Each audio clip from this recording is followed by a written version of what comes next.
नमस्कार, आप सभी का स्वागत है आपके अपने चैनल में।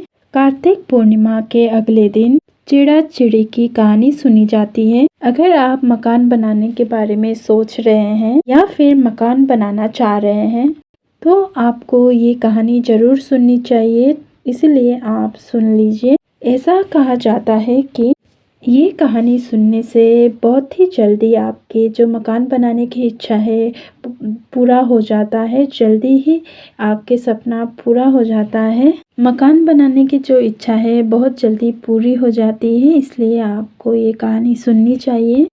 पड़वा के दिन जो होता है ये कहानी सुनी जाती है। कहानी सुनने के लिए सबसे पहले आपको घर के आंगन या फिर घर के जहाँ पर आप मंदिर बनाए हैं उसके आगे किसी भी जगह पर जहाँ पर आप बना सके बैठ सके उस जगह पर आप ये चिड़ा चिड़ी की जो घर है वो बनाकर आप कहानी सुन सकते हैं। और आटे के मदद से छोटा या बड़ा एक आकृति बनाई जाती है और जितना भी आप चाहे बड़ा या छोटा आप अपने हिसाब से इसे बना सकते हैं। इसे बनाने के लिए सबसे पहले हम सामग्री की बात करें तो हमें थोड़ा सा आटा चाहिए होता है। भोग लगाने के लिए आपको खील बतासे की ज़रूरत पड़ती है और साथ में हमें 1 लोटा जल लेना है। जो कहानी हम सुनेंगे उस समय हमें जल भी चाहिए होता है। तिलक करने के लिए हमें रोली लेना है और कलावा आपको चाहिए होगा और दीप जलाने के लिए हमें 5 देसी घी का दीपक चाहिए होता है। वो आपको मिट्टी का दीपक लेनी है और 2 कैंडल आपको लेनी है। चिड़ा चिड़ी की कहानी सुनने के लिए ये सारी सामग्री हमें चाहिए हो और गूंदा हुआ आटा भी आपको लेना है, यानी कि आटे का जो डो होता है वो आपको छोटा सा लेना है। इससे हमें चिड़ा चिड़ी बनानी होती है और ये कहानी जो है बहुत ही शुभ माना जाता है, सुनना बहुत ही अच्छा माना जाता है। जो लोग किराए के मकान पर रह रहे हैं, खुद का घर बनाना चाहते हैं तो ये कहानी अवश्य ही सुनिए। तो चलिए शुरू करें। और जहाँ पर आप चिड़ा चिड़ी का जो मकान बनाने जा रहे हैं उस जगह को अच्छे से साफ़ कर लीजिए, पोछा लगा लीजिए और इसके बाद हमें घर बनाना है। इस तरह से हम लाइन बनाएंगे। जितना आपको साइज़ चाहिए बड़ा या छोटा उसी हिसाब से आप बना लीजिए। इस तरह से हम लाइन बनाएंगे पहले और लाइन लगाते हुए चारों पासे मैं बाउंड्री बना लूँगी और चारों तरफ से मैंने बॉर्डर बना लिए हैं, चारों तरफ से लाइन बना ली है और नीचे की तरफ आकर मैंने थोड़ा खुला छोड़ा है। इस तरह से आप देख सकते हैं। और जिस तरह का आपको मकान बनाना है, जितने कमरे बनाने हैं उस तरह से आप कमरे ले लीजिए, छोटे बड़े जितना आपको बनाना है उस तरह से। अब देखिए इसके बाद हमें कहानी सुननी होती है। अगर आपने कार्तिक स्नान किया है तो जरूर ये कहानी सुने। अगर आपने कार्तिक स्नान नहीं भी किया है तो भी आपको ये कहानी सुननी चाहिए। अब हम अंदर के कमरे बनाते हैं तो अंदर आपको इस तरह से कमरे बनाने हैं। कमरे बनाते हैं तो जरूर दरवाजा छोड़ना है। इस तरह से ट्रायंगल में शेप में बना रही हूँ और थोड़ा सा हल्का सा इसका मुंह खोल रही हूँ ताकि ये दरवाजा इस तरह से बन जाए। चिड़ा चिड़ी की जो कथा सुनने के समय होता है, पड़वा के जो दिन होता है उस दिन खिचड़ी जरूर बनाई जाती है, तो आप भी जरूर खिचड़ी बनाइए संभव हो तो। ठाकुर जी को खिचड़ी और आम के अचार का भोग जरूर से लगाइए, ये बहुत ही अच्छा माना जाता है। और इस दिन खिचड़ी का दान करना भी बहुत ही शुभ माना जाता है, बहुत ही अच्छा होता है। इसलिए आप जरूर से खिचड़ी बनाइए और ज़रूरतमंद को खिचड़ी खिलाइए। इस तरह से मैंने चारों कोनों में ट्रायंगल शेप देते हुए मैंने बना लिया अपना मकान और साइड में से दरवाज़ा छोड़ा है। और हो सके तो आप 1 कटोरी खिचड़ी और कुछ रुपए दक्षिणा अवश्य ही मंदिर में दान दीजिएगा। इस तरह से मैंने नीचे की तरफ ही खुला जो मैंने स्पेस रखा था बाउंड्री में, उधर से भी एक लाइन बना ली है नीचे की तरफ। इस तरह से हमने जो गूंदा हुआ आटा लिया था, गूंदा हुआ आटा जो रखा था डो, वो हम लेंगे और चिपकाएंगे। जो हम डो ले रहे हैं, जो आटे का पेड़ा ले रहे हैं उसमें हमें नमक नहीं डालना होता है। इसी से हम चिड़ी बनाएंगे। बहुत सुंदर बनाने की ज़रूरत नहीं है। आपको नहीं आता है, आप बना नहीं पा रहे हैं, ऐसे सोचिए मत। बस हमें छोटा सा हमें लगना चाहिए कि ये पक्षी बना रहे हैं, उस हिसाब से आप बनाइए। बस आकृति ही बनानी है, इसे रूप देना है। थोड़ा छोटा थोड़ा मोटा जैसा भी आप बनाना चाहे उस हिसाब से। देखिए मैंने इस तरह से चिड़ा बना लिया, उसको मैंने बीचों बीच विराजमान करा दिया। अब मैं चिड़िया बना रही हूँ। इसको थोड़ा सा पतला सा, थोड़ा सा चोंच देते हुए इस तरह से मैं बना रही हूँ। तो आप भी इसी तरह से बना लीजिएगा। और देखिए इस तरह से चिड़िया बना ली है मैंने, और ये मेरी चिड़िया भी बन गई है। और मैं इसे भी चिड़ा के पास ही विराजमान करा के लिए चुगने के लिए मैंने खील रख दिया है बीचों बीच थोड़ा सा। इसके साथ ही मीठे में मैंने बतासे रख दिया है बीचों बीच। जहाँ पर खील रखा है उधर ही बतासे भी रख देंगे। और मकान जो हमने बनाया है, मकान के अंदर जो मैंने कमरे बनाए हैं उसमें भी हमें खील रखने हैं और इसे खाली नहीं छोड़ना है। थोड़ा आपको खील रखना है, चारों कोनों में आपको रखना है थोड़ी थोड़ी। जो दिया हमने लिया है उसे भी मकान के चारों कोनों में रखना है। जो हमने घी का दिया लिया है उसे देखिए इस तरह से। और एक दिया जो चिड़ा चिड़ी हमने बनाई है उनके पास रख देंगे और चारों कोनों में हम दिया रखेंगे। और जो मोमबत्ती लिया है, जो कैंडल लिया है, वो घर के मेन गेट पर रखेंगे इस तरह से। फिर हम इन्हें सभी को प्रज्वलित कर लेंगे।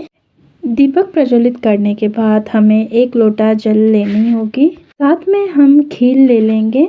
और जो हमने चिड़ा चिड़ी बनाया है उनको हम तिलक करेंगे। और जो आपके साथ बैठकर कहानी सुन रहे हैं, बच्चे भी हैं आपके पास बैठकर कहानी सुन रहे हैं, तो उनको भी सभी को तिलक करेंगे। और जितने भी हमने दीपक प्रज्वलित किया है सभी को हम तिलक कर देंगे। कैंडल को भी हम तिलक करेंगे। और आप दान करना चाह रहे हैं तो खिचड़ी में जो मूंग दाल की खिचड़ी और चावल जो है वो आप साबुत रखकर उसके ऊपर कुछ रुपए रखकर भी दान दे सकते हैं, तो इधर भी रख सकते हैं आप। ये जो तैयारी हो जाती है हमारी, इसके बाद हमें कहानी सुननी है। और कहानी सुनने के लिए हमें थोड़ा सा हाथ में खील लेना है, क्योंकि खाली हाथ कहानी नहीं सुनी जाती। या पुष्प रखा जाता है या अक्षत रखा जाता है। तो यहाँ पर मैं खील ले रही हूँ और सभी जो भी आपके साथ बैठकर सुन रहे हैं उनको भी हाथ में खील थोड़ा थोड़ा दे दीजिए। इसके बाद हम कहानी सुनेंगे। अब हम शुरू करें। 4 चिड़िया थी और चारों सहेलियां थी, चारों कार्तिक नहाती थी। आई पड़वा चारों ने, चलो बहन खिचड़ी बनाए, खिचड़ी बनाएंगे। एक चिड़िया चावल ले आई, एक चिड़िया दाल लेकर आई, एक चिड़िया घी लेकर आई। सबने मिलकर खिचड़ी बना ली। सबने सोचा कि पहले हम चारों नहा कर आते हैं, उसके बाद जो हमने खिचड़ी बनाई है वो खाते हैं। चारों में से पहले एक चिड़िया आई, उसे में से जो 2 एक आई थी उसने भाप पी ली। तो दूसरे चिड़िया आई, उसने जो खिचड़ी का पानी पी लिया। तीसरी चिड़िया आई, उसने खिचड़ी खा ली। चौथी चिड़िया आई, उसने खुरचन खा ली, क्योंकि खिचड़ी बची ही नहीं थी। चारों चिड़िया कुछ समय के बाद मर गई। जिस चिड़िया ने भाप खाई थी वो राजा के घर राजकुमारी बन गई। जिस चिड़िया ने पानी पिया था वो कुमार के घर लड़की बन गई। जिस चिड़िया ने खिचड़ी खाई थी वो ब्राह्मण के घर उनकी बेटी बन गई। जिस चिड़िया ने खुरचन खाई थी वो हथनी बन गई। कुमार के जो लड़की थी वो राजा के यहाँ दासी बन गई। ब्राह्मण की लड़की राजकुमारी की सहेली बन गई। हथनी भी राजा के यहाँ थी। जो चारों सहेलियां थी वो राजा के यहाँ ही काम कर रही थी, राजा के यहाँ पर ही थी। राजकुमारी जो थी उसको पिछले जन्म की बात कुछ याद थी। राजकुमारी की जब शादी हुई तो वो विदा हो रही थी, तभी उसने राजा से कहा, मैं अपनी सहेली को, मैं अपनी दासी को साथ ले जाऊंगी। राजा ने ठीक है कहा और उसने बोला कि तुम अपनी सहेली और दासी को साथ ले जाओ।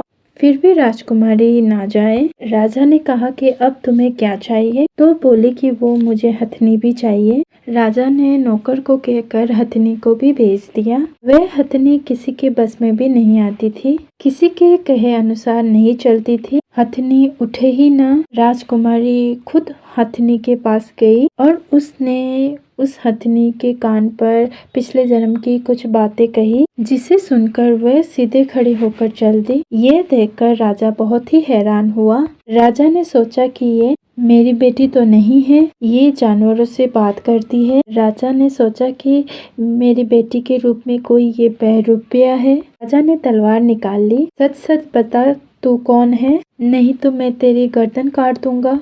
तब राजकुमारी ने अपने पिताजी से पिछले जन्म की सारी बात कही। ये बात सुनकर सभी को हैरानी हुई।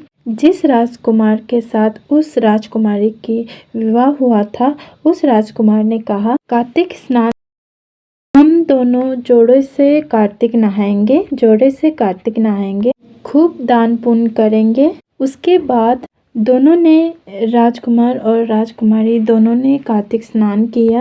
पड़वा के दिन खिचड़ी बनाकर चिड़ा चिड़ी की कहानी सुनी। इससे उन दोनों के घर में अन्न धन के भंडार भर गए और उनके महल में दिन दुगनी रात चौगनी तरक्की होने लगी। जिस तरह से पड़वा की कहानी सुनने से चारों चिड़ियों का उद्धार हुआ, उसी तरह से को सुनते कहते हुक्कारा भरते सभी पर भगवान अपनी कृपा दृष्टि बनाए रखे और सभी का उद्धार करे।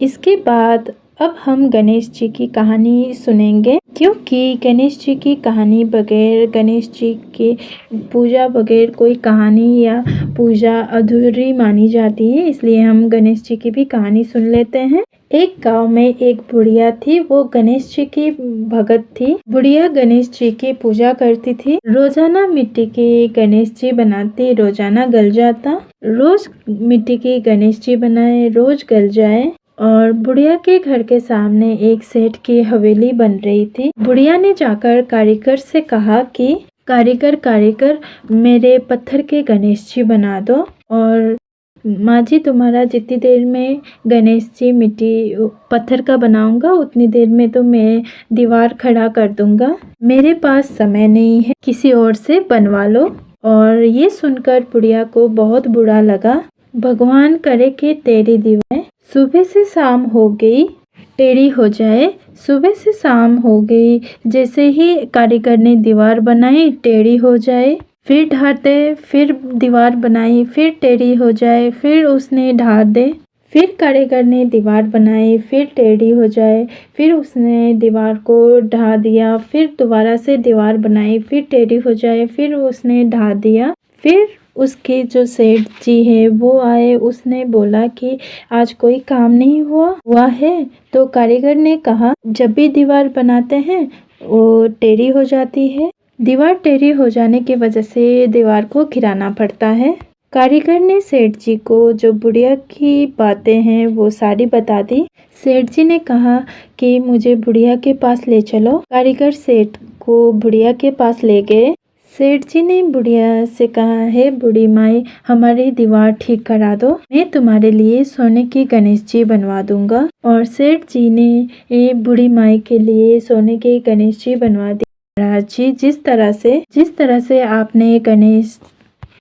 से आपने सेठ जी की दीवार सीधी की, वैसे ही इस कहानी को कहते सुनते हुक्कारा भरते सबके सब सभी कार्य सीधे करना और सब पर अपनी कृपा दृष्टि बनाए रखना।